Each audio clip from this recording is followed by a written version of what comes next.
Halo guys, sekarang kita mau presentasi tugas perencanaan wilayah dan pesisir. Langsung lihat PPT di bawah ini ya.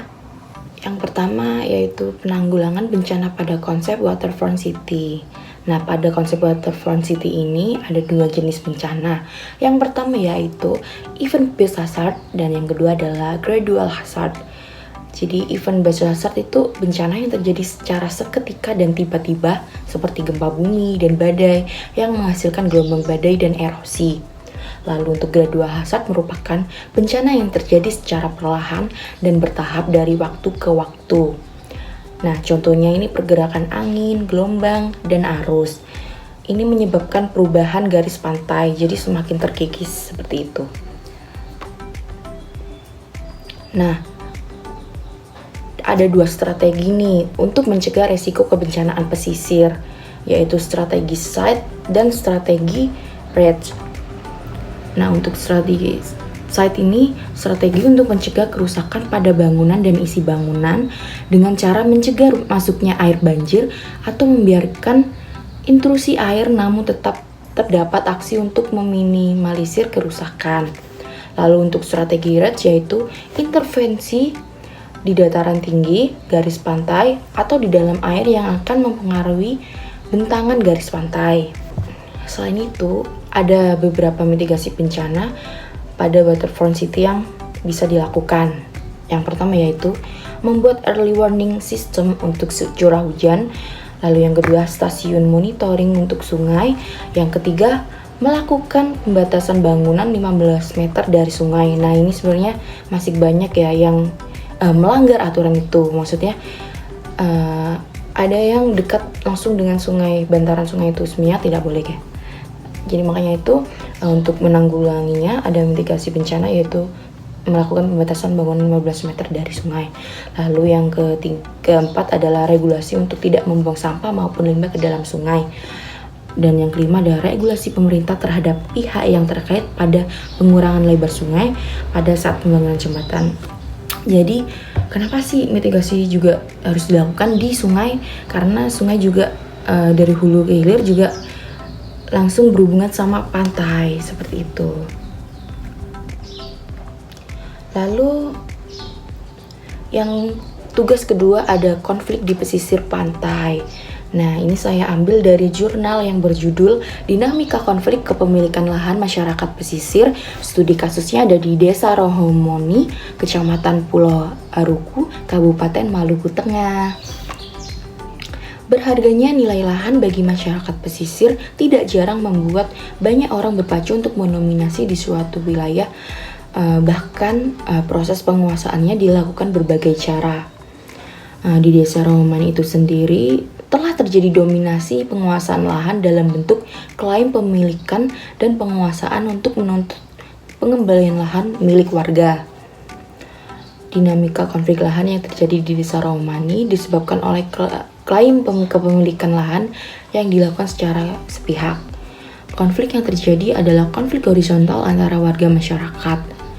Konflik yang terjadi yang disebabkan oleh berbagai faktor yang melatar belakangi diantaranya batas-batas kepemilikan lahan tidak jelas sebagai sumber utama konflik.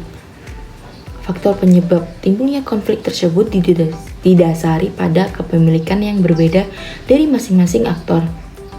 Setiap aktor berusaha untuk memperkuat klaim yang dilakukan untuk mendapatkan lahan yang dianggap sebagai kepemilikan pribadi.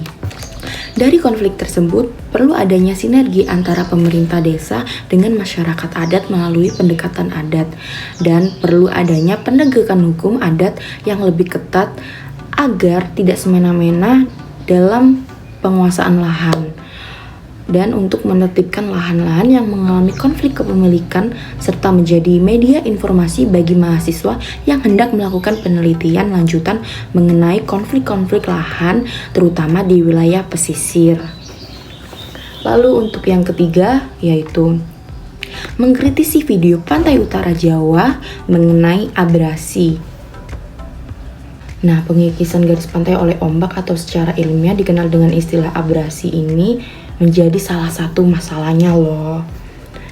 Pada tahun 2016, garis pantai sepanjang 13.682 km kubik rusak. Kemudian pada tahun berikutnya, garis pantai sepanjang 12.882 km kubik juga mengalami kerusakan. Kemusnahan tambak yang terjadi di Muara Gembong, Bekasi, Jawa Barat, dan Demak, Jawa Tengah merupakan sebuah ancaman yang serius dari permasalahan yang ditimbulkan oleh abrasi, mulai dari hilangnya tempat tinggal, mata pencarian, hingga kerusakan ekosistem pesisir menjadi hal yang tidak bisa disepelekan dan perlu adanya solusi untuk menangani permasalahan tersebut.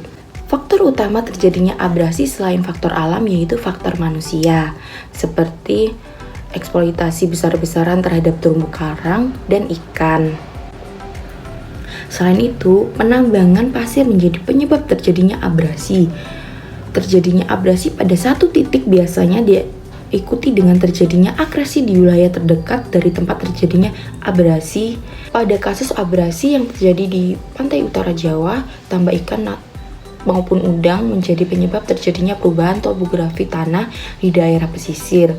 Karena penebangan hutan bakau juga dilakukan masyarakat guna membuat areal pertambakan. Bagaimanapun juga, tumbuhan bakau seperti mangrove harus diperkuat dengan tembok penangkal ombak. Nah, bagaimana sih peran pemerintah dan peran planner dalam mengatasi abrasi tersebut? Menurut saya, pemerintah perlu melakukan relokasi karena dilihat dari video tersebut, sudah ada beberapa rumah yang hampir tenggelam maupun setengah dari permukiman tersebut juga tenggelam oleh air. Jadi perlu adanya relokasi walaupun masyarakatnya keberatan karena mereka sudah nyaman dengan mata pencarian mereka sebagai nelayan. Karena juga jaraknya dekat dalam bekerja, jadi mereka sudah nyaman. Jika dipindahkan ke lokasi yang lebih jauh, mereka merasa keberatan karena selain juga mata pencarian, mereka juga susah untuk beradaptasi terkait sosial dan ekonomi mereka.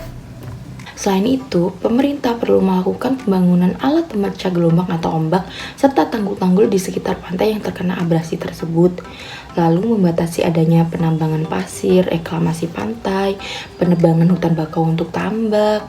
Saya sebagai seorang planner perlu adanya peningkatan kapasitas masyarakat seperti sosialisasi terkait pentingnya dalam menjaga ekosistem laut terutama pada wilayah pesisirnya, membangun tanda-tanda jalur evakuasi bencana, dan membuat rencana relokasi rumah-rumah berdampak. Lalu juga kita juga perlu menganalisis ya wilayah mana yang kemungkinan juga berdampak abrasi agar kita juga tahu solusi atau strategi kedepannya bagaimana.